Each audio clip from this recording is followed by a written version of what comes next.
安。在我们进入礼拜之前，我们要邀请我们弟兄姐妹一起来祷告，也为着我们所有在场以及在场内场外的我们所有的服事同工为着他们来祷告，求神的恩待，让求神来带领我们在今天天气仍然还是有点寒冷，也保守我们所有弟兄姐妹在出入的当中能够得着神所赐的平安，也让我们能够预备心来到神面前，预备我们自己，让我们能够在神面前来朝见他，在神面前来享受在神恩典当中，好不好？我们要请我们所有的同工服事同工，你就站立在你的服事的位置上，站立在你的服事的位置上。我们就一起来祷告，我们要一起来祷告，好不好？为着我们今天早晨，为着我们自己，求神来预备我们，求神来帮助我们，敞开我们的心，敞开我们的灵，来到神面前来敬拜。弟兄姐妹，我们一起开口，为着我们今天早晨在我们当中所有服事的长职、我们的诗班、我们的乐团，以及我们的音控，以及在场外我们所有的接待同工，以及在我们的场内我们所有的招待人员，求神来赐福，以及我们在今天在我们的教会当中，我们不管是在儿童的敬拜，在成人的敬拜，求神的灵就充满了当中，让无论是大人小孩都能够欢欣的到主的面前，一同来敬拜。我们同声开口来祷告，哈利路亚！主，我们谢谢你，我们谢谢你，主，愿你的灵来充满我们，在今天早晨，主这是你所定的日子，我们要在这一天能够欢喜快乐，我来到主的面前，我们能够一同的同心来敬拜，是吧？愿你在今天早晨，是吧？你的圣灵就运行在我们所有的服事同工身上，是吧？让我们无论是在场外、场内，我们担任招待、担任交通、担任我们的所有的服事的同工，所有的长职，是吧？我们的乐团、我们的音控、我们的诗班，是吧？我们的仰望在你的手里，是吧？愿你的灵来帮助我们，在今天早晨，我们在这当中与我们的弟兄姐妹一同在主你的圣殿当中来敬拜，就像回到神你的家中一样，是吧？在你的家里面，我们要一同享受在这家庭的欢乐，享受在家庭的平安，是吧？愿你的灵充满我们，愿你圣灵也带来安慰在我们当中，是吧？无论我们今天以前我们经历了什么样的事，是吧？当我们今天来到你的面前，我们就是要卸下所有的重担，我们就是要卸下我们所有的烦恼，我们要来到单单的来到主的面前来仰望你，主圣灵啊，圣灵来，就敞开我们的心，让我们单单的去敬拜，定睛在主的身上，去看我们生命当中这一切的烦恼，这一切的压力重担，我们就是来到主的面前，我要脱去这一切的劳苦重担，我要单单享受在主所赐的安息的当中。主圣灵啊，求你来与我们弟兄姐妹同在，让我们今天早晨在主面前，我们的心敞开，我们的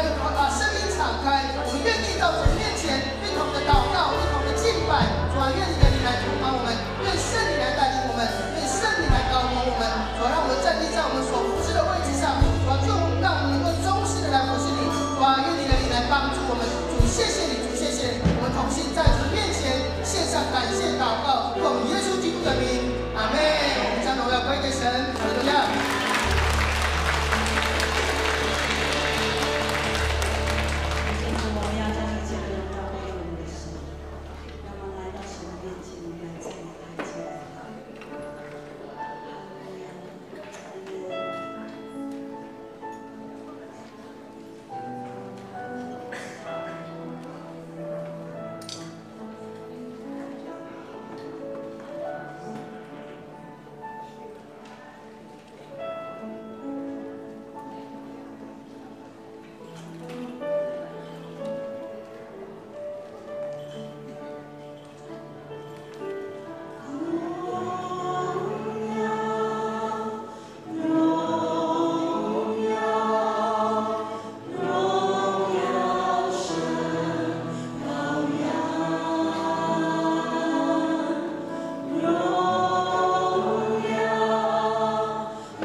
声开口来祷告。阿们，亲爱的耶稣，我们赞美你，主你是何等的美，主你爱我们，主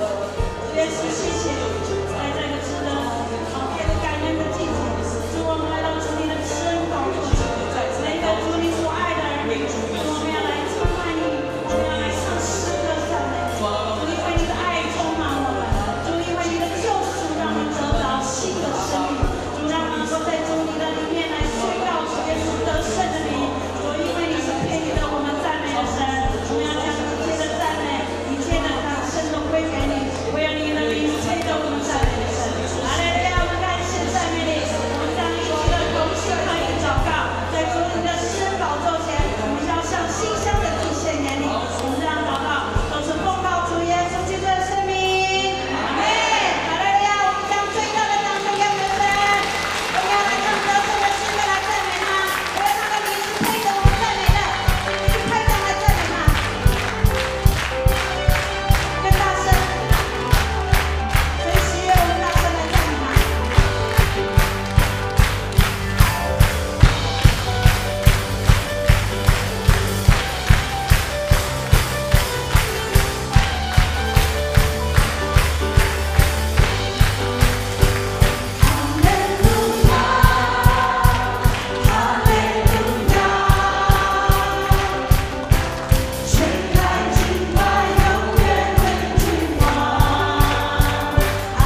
我虽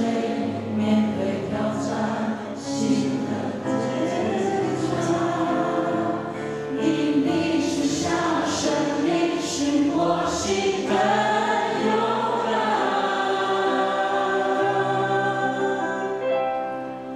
我心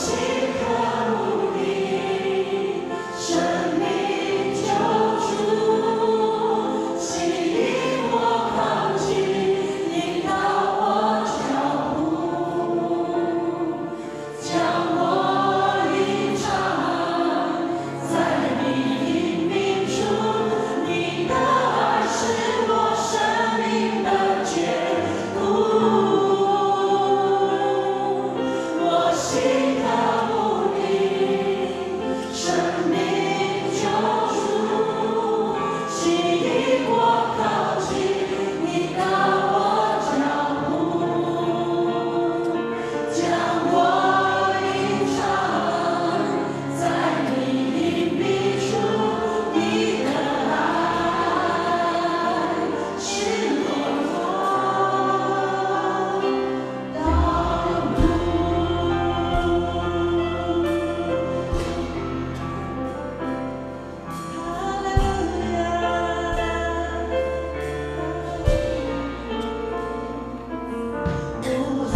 们一同站立，用新的诫命来靠我们的信仰。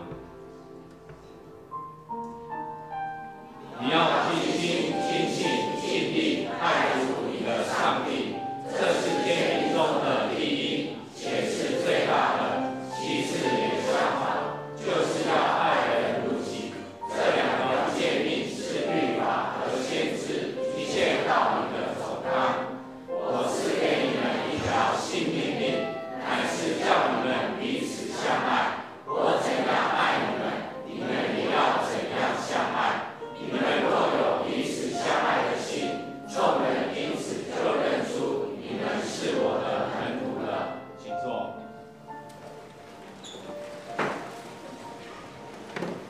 我们一起低头祷告。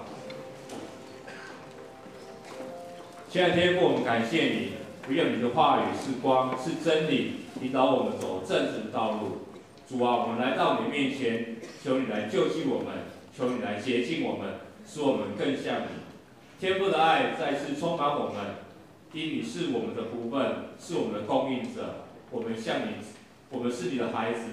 在地上的父亲无法给的爱，我们向你支取，因为在世上没有完全的爱。也求你释放我们的身心灵的负担、愁苦、烦恼、软弱，除去不属于神的，完全的挪走。因你的爱，使我们的灵里得着自由。你的宝血十字架承担了我们肉体的痛苦，陪我们度过每一个艰难的时刻。主啊，我们何等的思念你！我们天上的父啊，我们要来朝见你的面，我们等候你脚前，求你来触摸我们，用爱来浇灌我们。也透过戴牧师今天的讲道，更明白上帝的旨意，按着神的话语来行，活出基督的荣耀。感谢天父垂听我们的祷告，奉主耶稣基督的圣名祈求，阿们。报告。我们翻开周报，第4页。一、本会消息。一、本会本主日下午8点，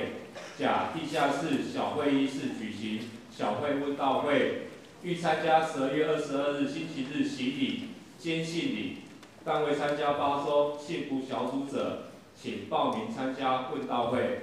二、本会今年圣诞节活动如下：一、12月22日星期日上午2场礼拜，举行圣诞赞美礼拜。二、12月22日第2场礼拜，举行洗礼礼拜，欲接受洗礼、坚信礼、小额洗礼者，请于12月19日星期四前向办公室报名。三、12月22日下午6点，在敬拜中心举行圣诞晚会，欢迎弟兄姐妹邀请慕道朋友参加。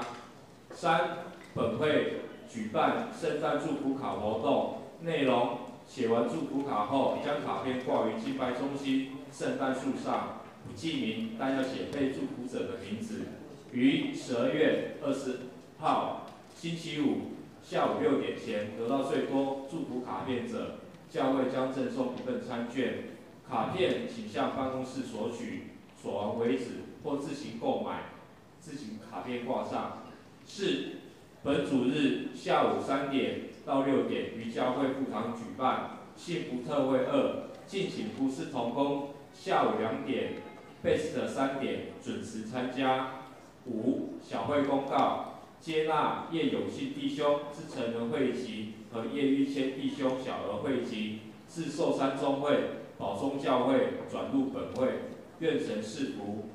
六、本会发送2020年右昌教会月历，主题歌颂主恩，敬请兄姐以家为单位，每户1份，在教会办公室签名领取。七、2020年每日研经释义开始订购，备用400元，1年4本，原价480元，520元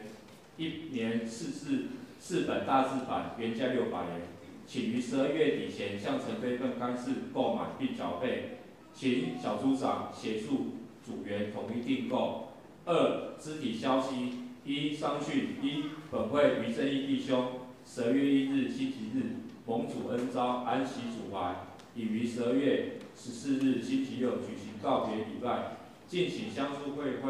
会员缴交相助会费。2、本会杨淑金姐妹令尊杨全信长老12月10日星期二蒙主恩召安息主怀，定于12月15日星期日下午2点，在峰山树教会举行告别礼拜，随后安葬于前点永生园。3、本会郑秋雪姐妹令时郑蔡绵女士于12月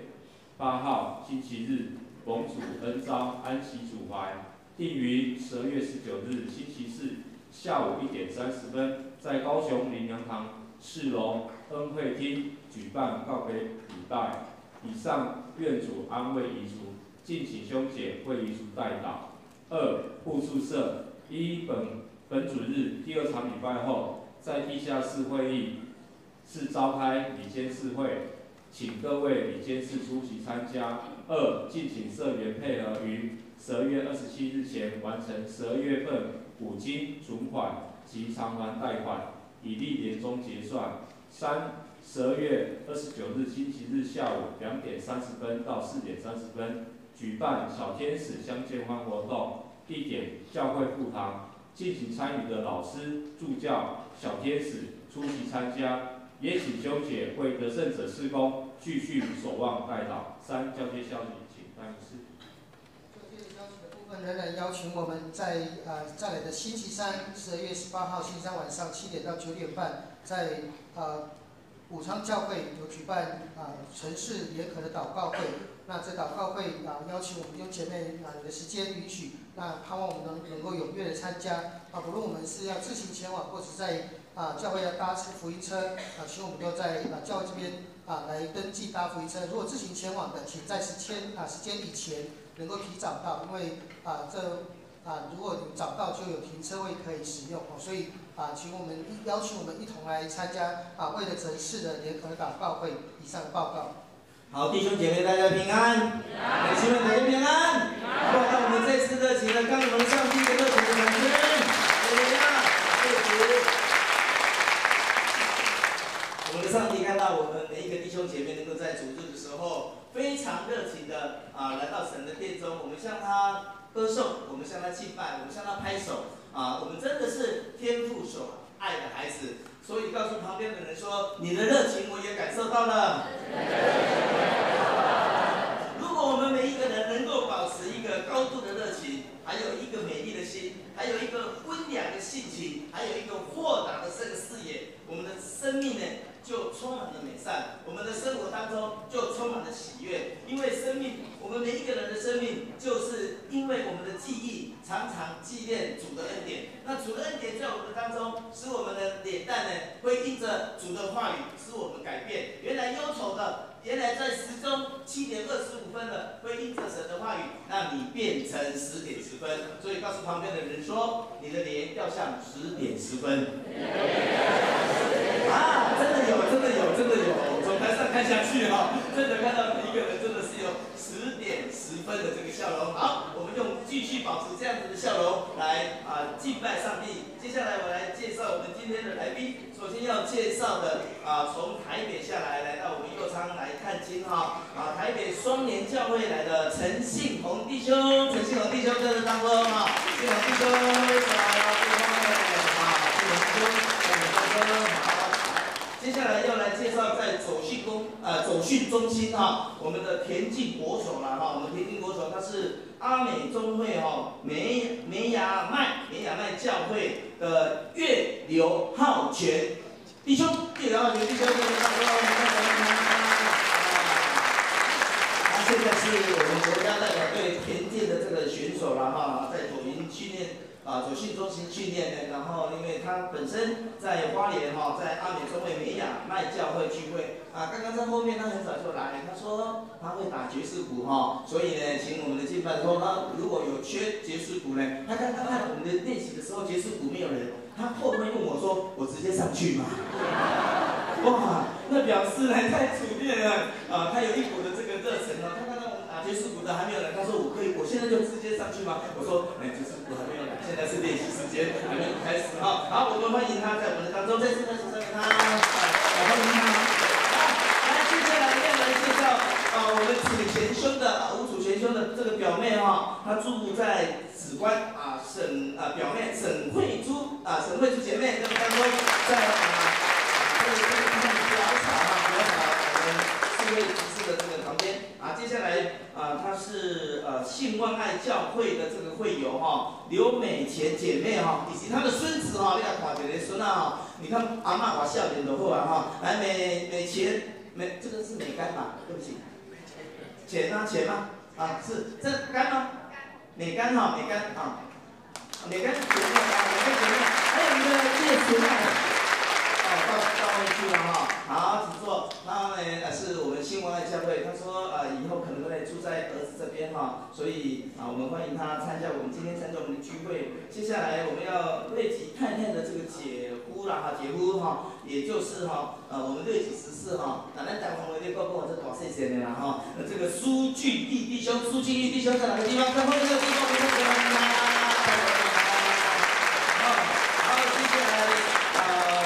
水仙姐妹介绍的潘心如姐妹在哪个地方？请你挥挥手好吗？请你挥挥手，我们老队都去挥挥手。来，接下来这个江宜山姐妹也在旁边，我们来欢迎她。在周报里面，我们有从宝东教会迁级来的叶永信长老在这当中没有？好，接下来我们刚刚也有站立一点回了因为这个教会太大所以有时候你站着的位置呢，我的视野呢没有看得很清楚，我们的导播呢也转得太慢，所以这次再麻烦你从你的座位上站立好吗？从你的座位上站立。刚刚你有站立的，不用客气，从你的座位上站立起来。我们音乐响起的时候，我们来唱，欢迎他们。放心的见到你。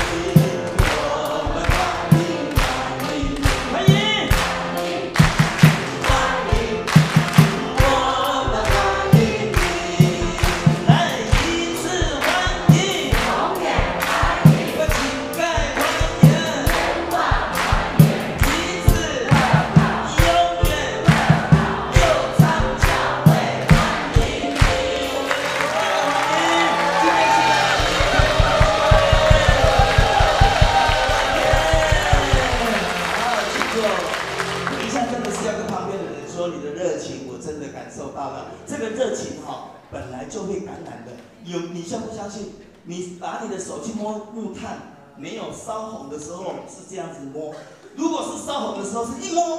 马上这个就有反应这个就是热所产生的这个给我们的一个本能好，弟兄姐妹，等一下不要握手就马上收回来要给它误汤不为，因为呢这个炭火要一直补但因为补它才会红你知道吗所以握手不过呢手要是有那个的时候你就是轻一点轻一点。好，我们起立，一起来请安问候，我们唱《爱使我们相聚在一起》。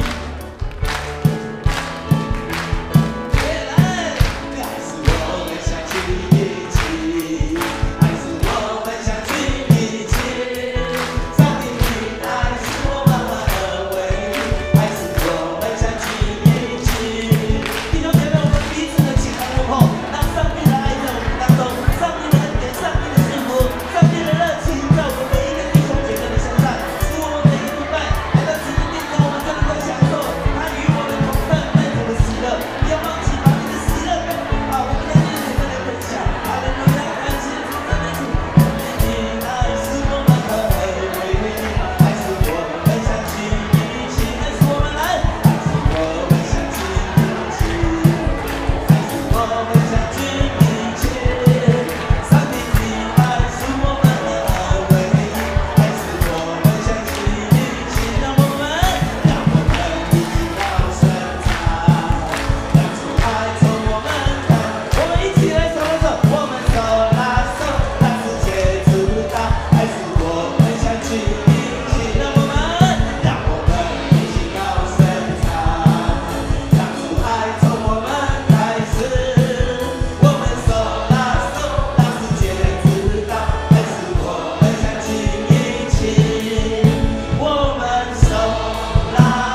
10点10分。告诉旁边的说，你的热情我感受到了。我要用主的爱，诚心来爱你，因为耶稣爱我，我也爱你。愿上帝大大赐福你，因为爱是我们相聚。好吧，那体现在拥抱，我们弟兄们、弟兄们，我们能够彼此的拥抱，让上帝来，上帝的祝福，上帝的恩典，常常临到我们当中。哈利路亚！好，请坐。等一下，如果报不够啊，聚完会的时候，我们教会广场没有停车，请弟兄姐妹不要急着离开，我们能够在广场再彼此的拥抱，谢谢。我们这时候来公读圣经，以赛亚书第7章14节，还有路加福音第2章第7节、12节、16节。以赛亚书第7章14节在和合本817页。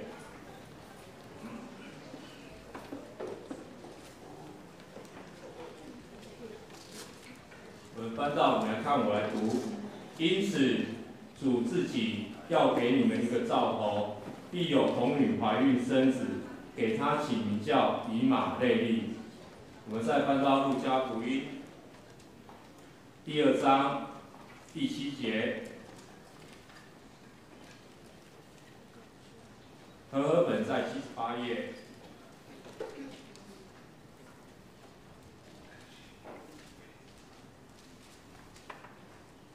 路加福音第2章第7节，就生了头胎的儿子，用布包起来，放在马槽里，因为客店里没有地方。第12节，你们要看见一个婴孩包着布卧在马槽里，那就是记号了。16节，他们急忙去了，就寻见玛利亚和约瑟，又有那婴孩卧在马槽里。愿神纪念他的话，我们也牢记在心里。我们请教会圣歌队。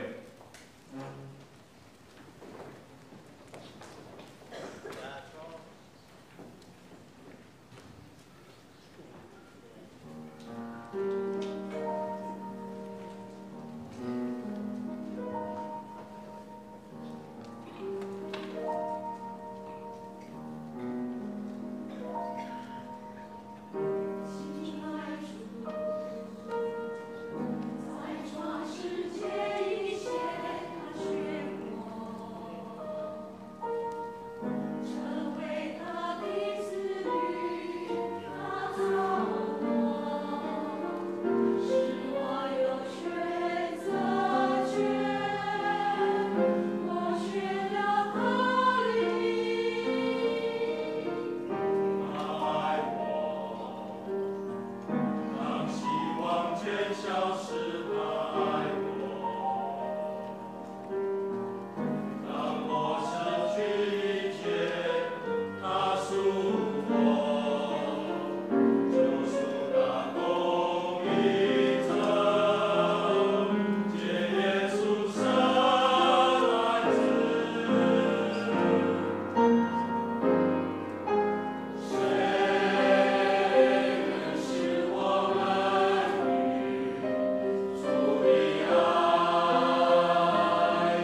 这么对这么美好的歌声要来敬拜。讲到题目是预备马槽，请办事。弟兄大家平安。平安。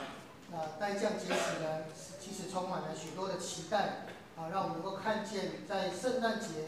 这个节期里面我们在做哪些的事情那当我们的教会在10月份开始在讨论圣诞节，不管是在布置，不管是在所有的活动当中，长执会在思想怎么样让教会开始进入预备的状态。预备什么呢？预备迎接救主的来临。虽然是一个教会的节期，虽然在教会当中，这好像是每一年我们都必须也会经过的一个节期，可是，在待降节，真实对我们每个人来说，它到底代表了什么？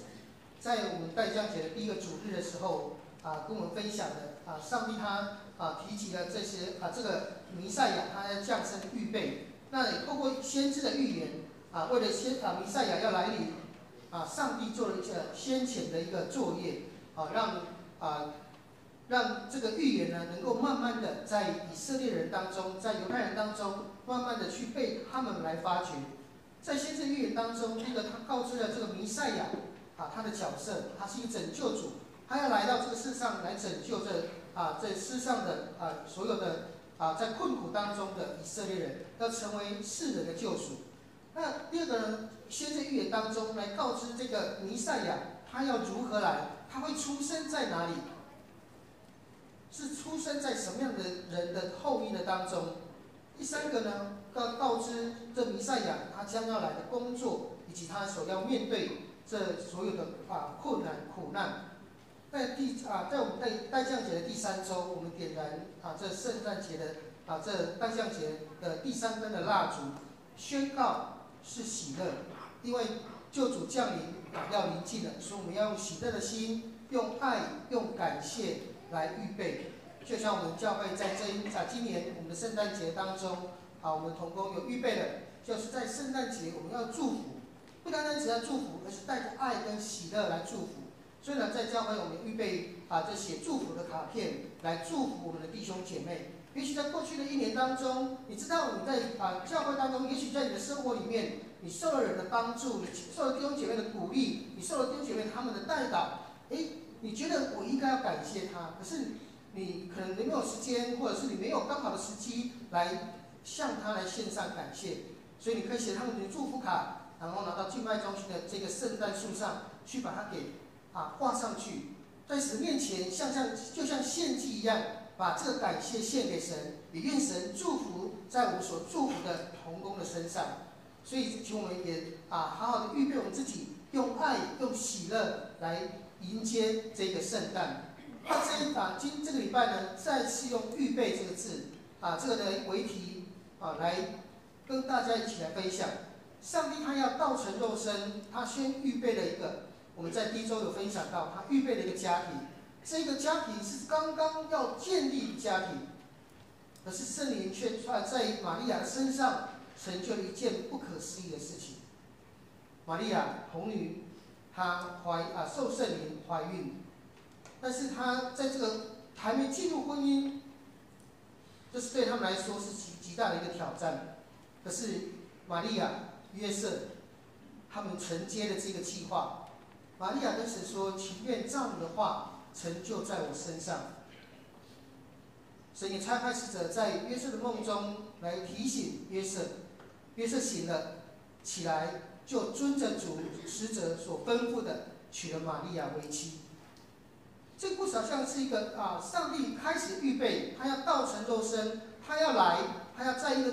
家庭的当中，从一个新造的一个家庭，要建立的家庭里面，进入到人的世界里面来。所以神允许说，将要生的这个孩子，人要称他的名叫以马内利。以马内利是上帝的工作，是上帝亲自与人同在，也是上帝的应许，是耶稣他另外一个名字。在马太福音1章23节里面说，人要称他的名字为以马内利，这是耶稣他另外一个名字，也代表着神要亲自的与人同在。所以上帝他在这当中也与玛利亚、约瑟同在，跟他们一起来经历这一个他们所要经历、所遭遇的这一个问题，还没有结婚，却要面对怀孕。不仅仅如此，还要再生下这个由圣灵怀孕的耶稣。对这个新婚夫妻来说，这是一个极大的挑战。可是我们也在当中，我们也看到上帝他怎么样去预备。约瑟和玛利亚，当时候他们住在加利利的拿撒勒，但是罗马皇帝呢，他却下了一道命令，要所有他们的治理所有治理之地的百姓，都要回到各自的家乡，回到你所属的家乡去列名造册。当然，皇帝的这个命令主要是想要清查人数，以便他们能够向这些犹太人能够课税，因为他们没有办法要求他们要去服兵役，或者是有什么样特别的要求，唯一的方式就是向他们课税。所以当时候的罗马皇帝呢，他用了这一条命令，让他们回去各自的城镇造册之后，他就能够完全的掌握有多少的犹太人，我到底要对犹太人能够课出多少的税。可是这件事情好像就是一个罗马皇帝的一道命令。约瑟约瑟是大卫的后裔，他们原本的家乡原本的本地就是在伯利恒，所以他们必须要回到伯利恒去申报名册。所以在返乡的时候呢，刚好也正好遇上玛利亚怀孕即将临盆的时间。他们回到自己的家乡，约瑟他选择了住在旅店，而不是去投靠亲戚。不过我们知道，在犹太人的习惯里面，犹太人是好客的民族，他们喜欢接待外宾，喜欢接待客人，因为他们觉得接待客人有时会接待到天使，所以他们相信接待是神乐意的事情，神喜悦的事情。可是约瑟跟玛利亚回到自己的家乡，没有去选择投靠亲戚，而是选择住在旅店。这是一个很奇怪的事情。也许约瑟心里面还是有一些的尴尬，还是觉得自己的生命里，我的太太，我还没结婚，我太太要生孩子。也许别人是开始在传闻玛利亚的事情，所以他为了不让造成亲戚的困扰，他选择住在旅店。可是旅店没有房间，客满，没有房间，只好选择了一个简陋的马房来做休息。而在这时候，耶稣出生了。在当时候的地区，早晚的温差极大，就像现在一样。早上也许凉爽，甚至有的可能是寒冷，到中午可能是燥热，到了晚上可能温差又降了10几度、20度。所以这个温差大的这样的一个地区，简陋的马房里面有什么呢？简陋的马房当中，也许他们能够提供给这一个新生儿的，其实是有限的。如果在我们当中我们看到的，如果是这个马槽，这是一个已经放置的马槽，可是如果它在这个马房里面，它是被弃置在旁边的，没有人会注意它，没有人知道它的功用是什么。可是今天这个孩子出生了，约瑟拿起了这个马槽，这个马槽成为了婴儿他要保温的地方。新生儿出生，天气的温差那么大，他们能够做什么？在这个马槽里面铺上干草，用他们的衣服来把婴儿包起来，然后就放在马槽里。这是婴儿他最好的保温箱。在当时候，也许没有人会去注意，在这个马槽里面，他能够做些什么样的事情。可是这个马槽却成为了，在当时候，上帝差派天使去向牧羊人来报佳音的时候，却成为了一个记号。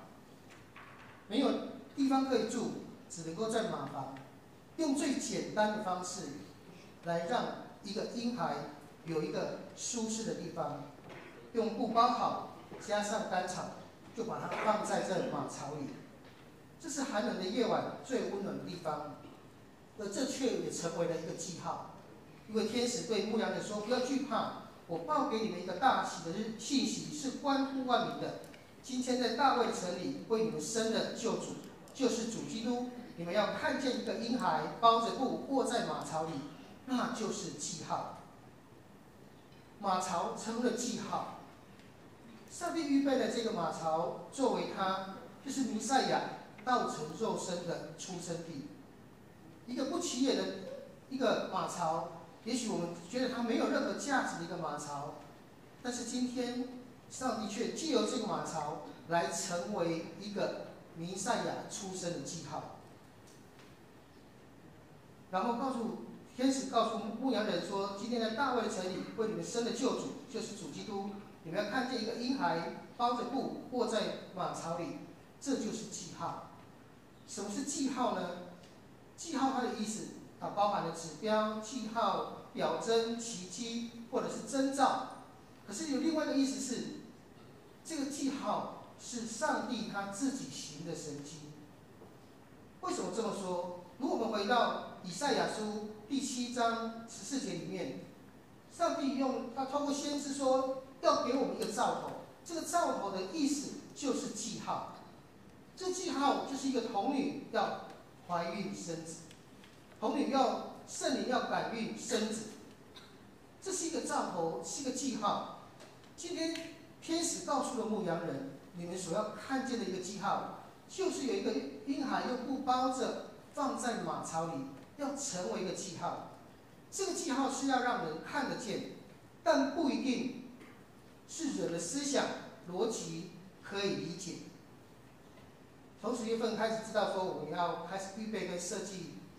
我们圣诞节的礼拜，其实有一段时间里面陷入了一个很深层的一个困顿里面。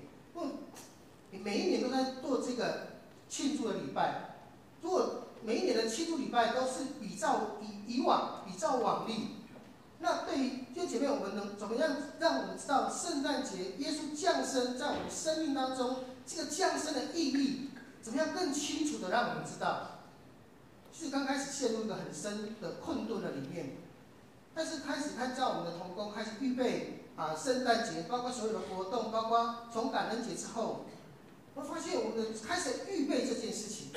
所以就开始在用朝着预备这个2个字来思想，那我怎么样去预备？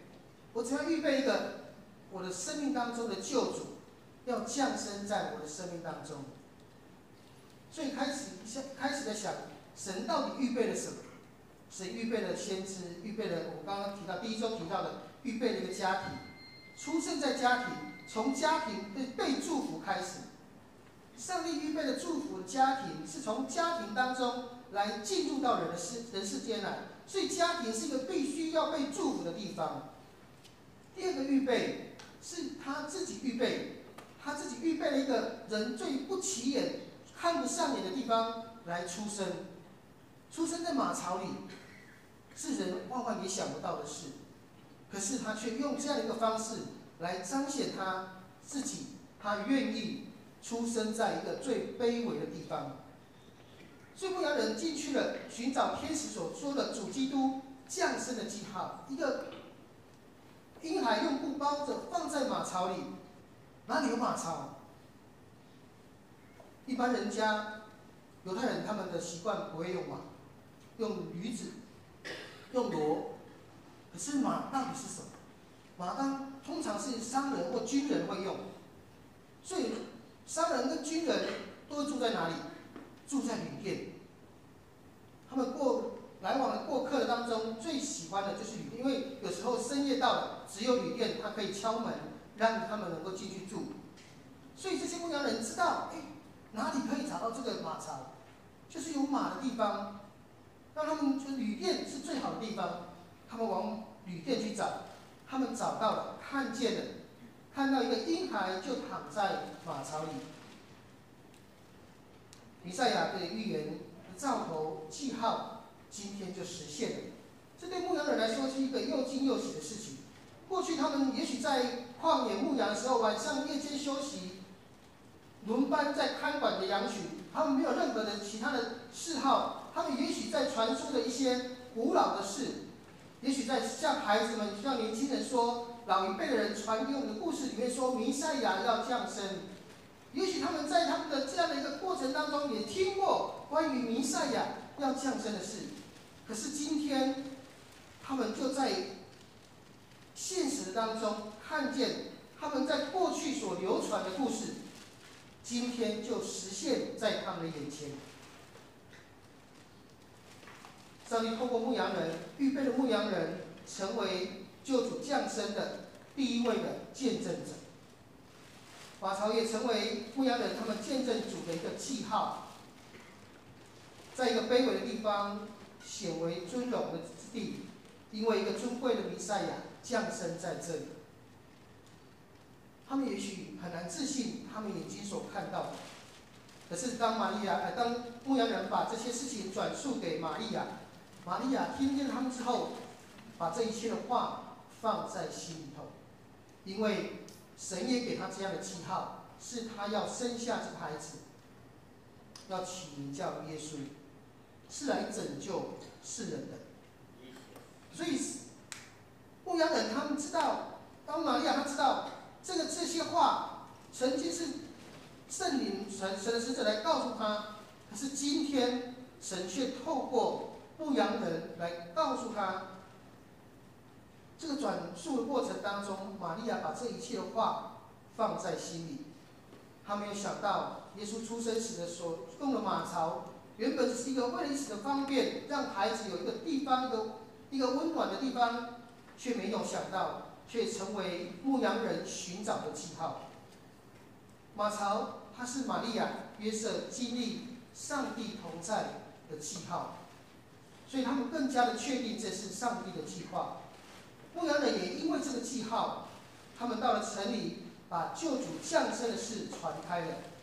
所以当时候牧羊人他们做的就是报佳音的活动，在深夜的当中，把这救主降生的讯息传在城里，让城里面的人知道。你知道这会造成什么样的事情吗？原本这一群看管羊群的牧羊人，应该是在城外轮班看守羊群。他们也是在城外的地方，如果有人或者是仇敌要攻击这个城，他们会优先的知道，所以他们也会回去回报给城里面的人。他们不单单只是看管羊群，他们也在看管整个城门口。所以他们在城外看管羊群里面，他们半夜进入到城里，一定会引起骚动。是不是羊群出问题了，还是有仇敌要来攻打我们的城的？整个城会醒过来。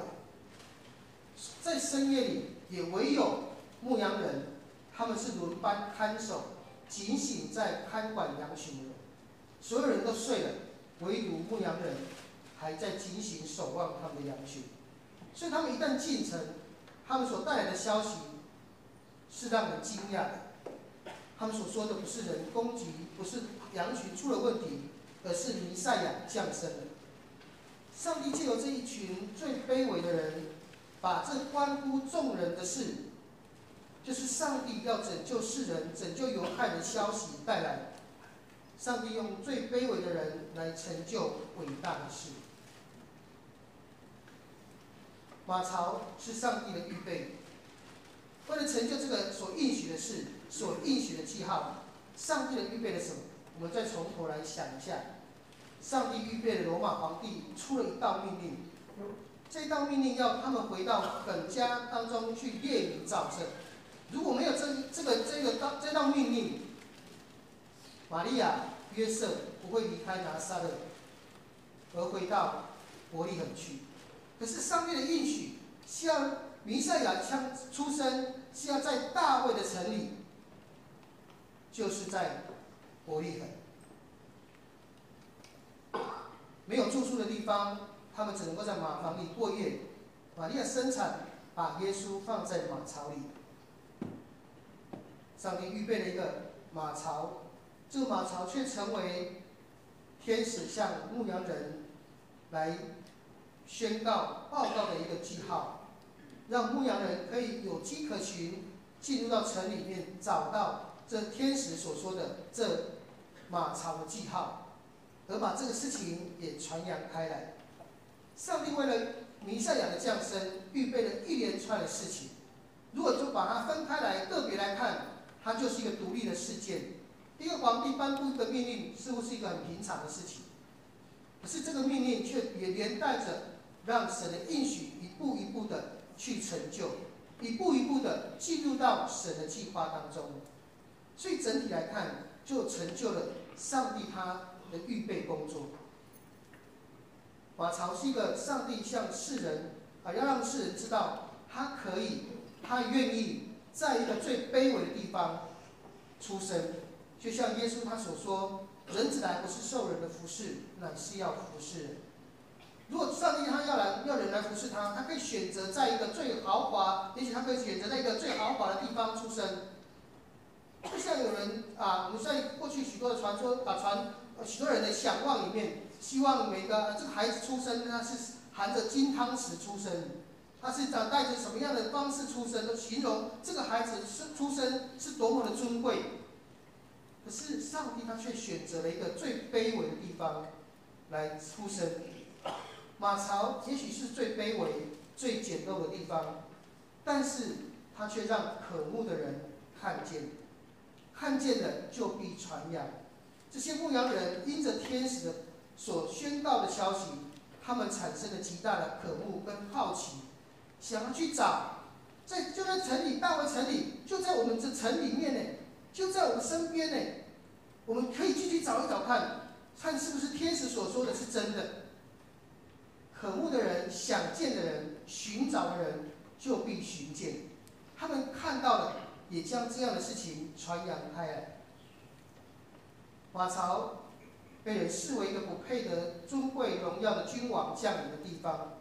但是上帝他却选择了一个不起眼的地方来出生。这是上帝的预备。可是，在我们生命当中，有没有想过我们自己？在每个人的生命当中，都有一处我们可能觉得不配，我们可能觉得不能，甚至我们觉得不愿意被主使用的地方，因为我们认为它没有价值，因为我们认为它不配得神来使用。但上帝却会为自己预备，选择一个也许在人视为卑微、视为不配、被人认为不能，甚至人不愿意。或者是不愿意选择的地方来降生在我们的生命当中。在今天，我们是不是预备了一个马槽，来迎接我们的神降生在我们的生命里头？今天主要带着救恩住进你的马槽里，今天主要带着平安住进你的马槽里，今天主要带着喜乐住进你的马槽里。今天主要带着医治住进你的马槽里，今天主要带着恢复住进你的马槽里，今天主要带着爱住进你的马槽里。在我们在预备的过程、预备的当中，迎接圣诞的来临，也许我们觉得说，我们要给神的到底是什么？我有什么可以给神呢？给时间我不够。给金钱我不够；给能力，我没有能力。我们会觉得有太多，我们生命当中我们觉得不配的，我们觉得没有价值的，这不会是神喜欢的，不会是神所乐意看见的。我会把这个马槽把它收在角落里。可是今天神却选择了一个被遗弃在角落的马槽，成为他救恩的记号。它就在我们的心里，就在我们的生命里。你预备好了吗？你愿意吗？请预备你的马槽，来迎接救主耶稣基督进入到你的生命当中。请我们敬拜团来带领我们唱一首诗歌。在这首诗歌当中，请我们也为我们自己来祷告。圣诞节下个礼拜我们要庆祝圣诞节，我们要带什么来到神的面前？我们怎么预备我们自己？让神就降生在我们当中。也许你渴望恩典，也许你渴望平安，也许你渴望拥有喜乐，也许你渴望你的生命、你的肉体被医治，也许你渴望你的关系被恢复，也许你渴望被爱。今天耶稣就要降生在你的马槽里。让你的马槽带着拥有神满满的爱。我请我们敬拜团带我们唱这首诗歌。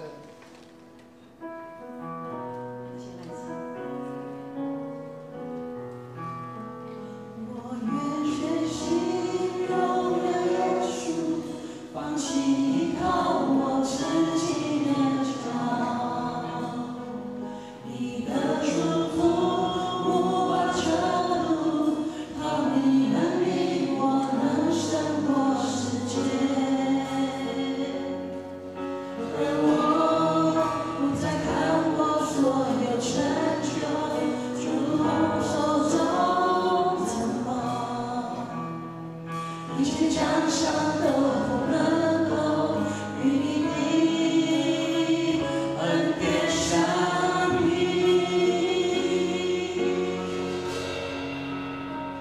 耶稣基督，我的依靠，你将十字架是我永远的荣耀，生命每个气息都是属于你，我的源头，我的盼望是你若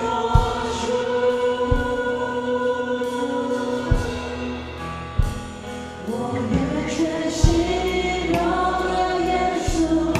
因你恩典是我的信心生命，你的怜悯触摸我心，你慈爱为我的软弱效力，而我在你身边无所求，只愿更认识你，所有成就都不能够与我的主荣耀相比。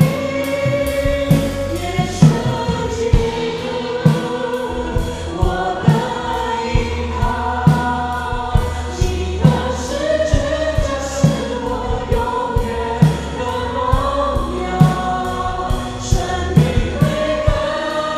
气息都是属于你，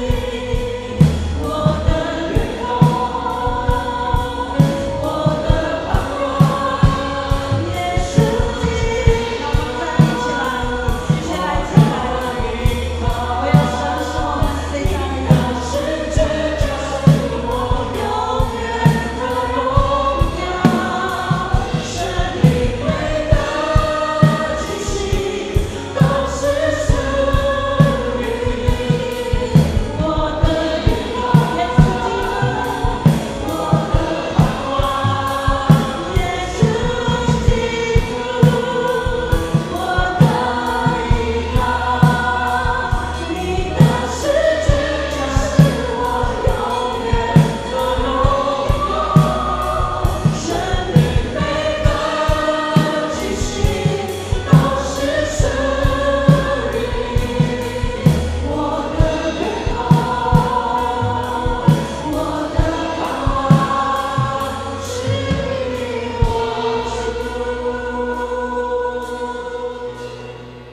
弟兄姐妹，在生命当中，你在寻找什么呢？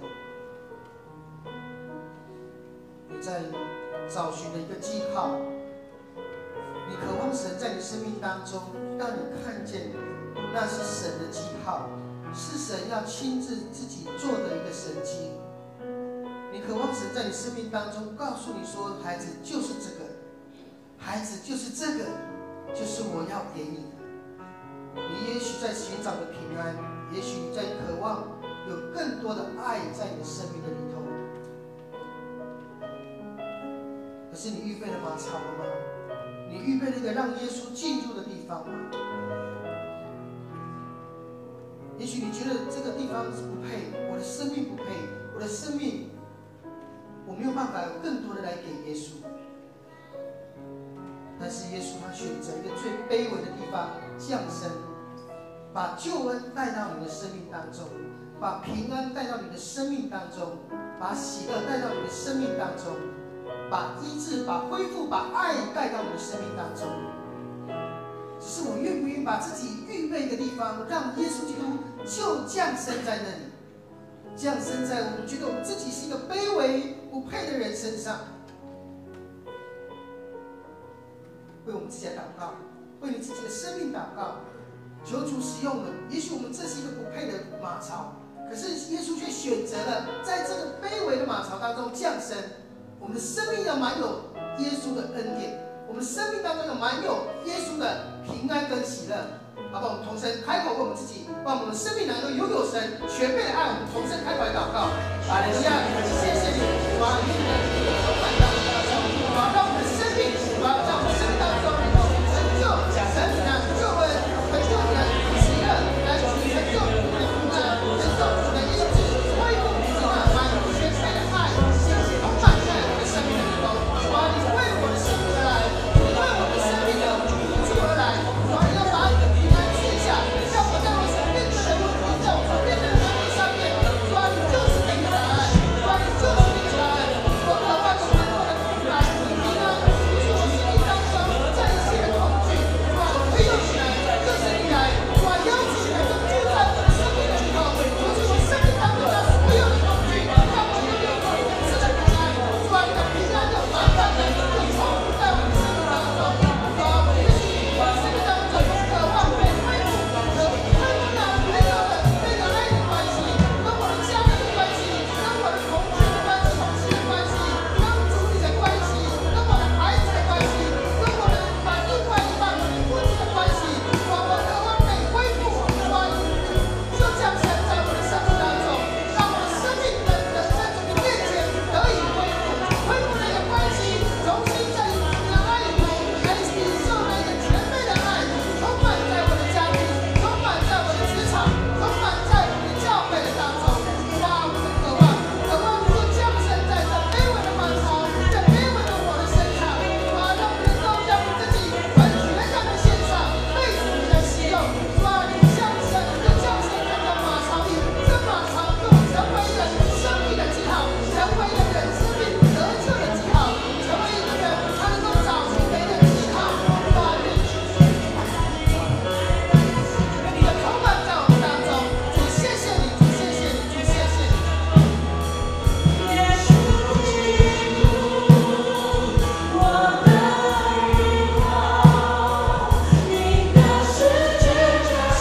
我永远的梦想，生命对的气息都是属于你，我的依靠，我的盼望。耶稣基督，让我们举起手，宣告耶稣，耶稣让我们得胜的果实，这就是我永远的荣耀。生命对的气息都是属于你，我的依靠，我的盼望。我的依靠，我的盼望，我的愿望，我的盼望是你，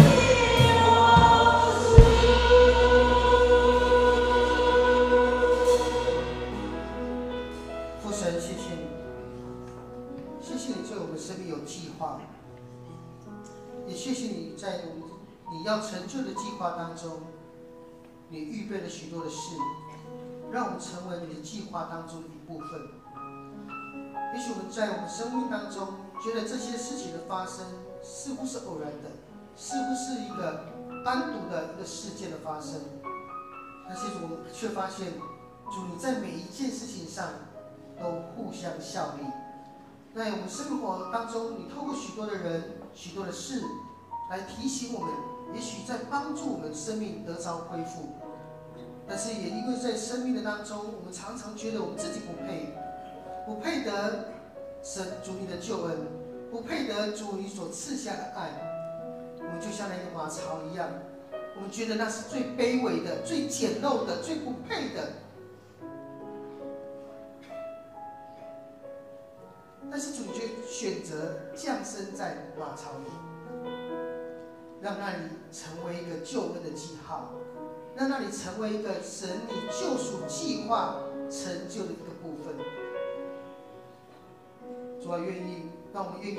让自己成为那个最卑微的马槽，却能够承载那极荣耀的一个生命。主啊，让我们极卑微的一个最简陋的一个马槽，我们能够成就神你伟大的事。主，在你们面前，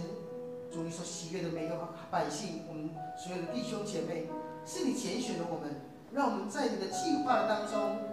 用我们自己来成就神你那丰富丰沛的计划。主啊，我们愿意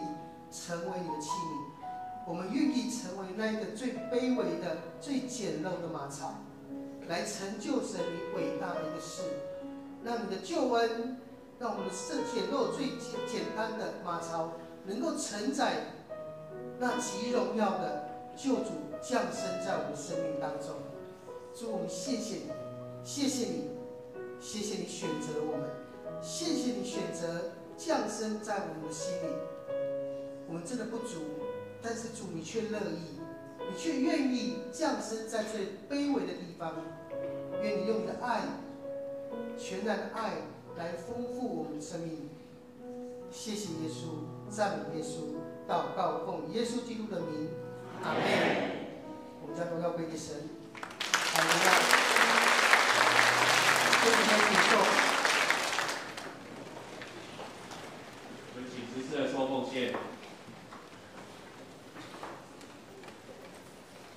我们预备什么样的礼物来献给神呢？求神来帮助我们，更多的爱，有更多的想望，我们可以在神的面前得着神的喜悦。我们也带着礼物到神的面前，将我们自己所预备的来献给神。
天上地下万物都属于你，感谢你的救恩，让我们成为蒙福的人，使我们有得获财能力，天天加给我们力量。我们献上金钱、时间、才能，求你悦纳，使用在教会的福音事工上，赢得更多的灵魂。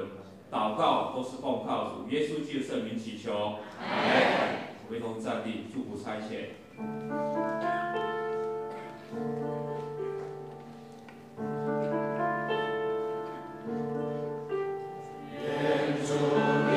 爱与你同在，无论你在。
主说他要成为以马内利。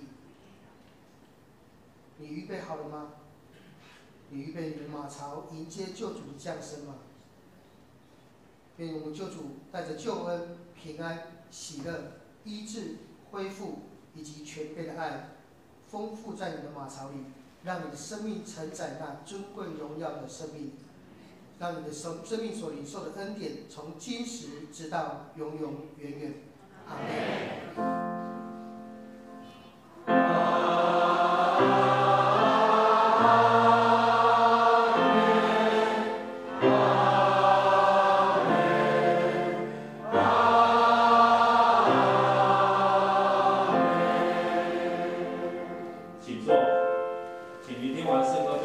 不要关机。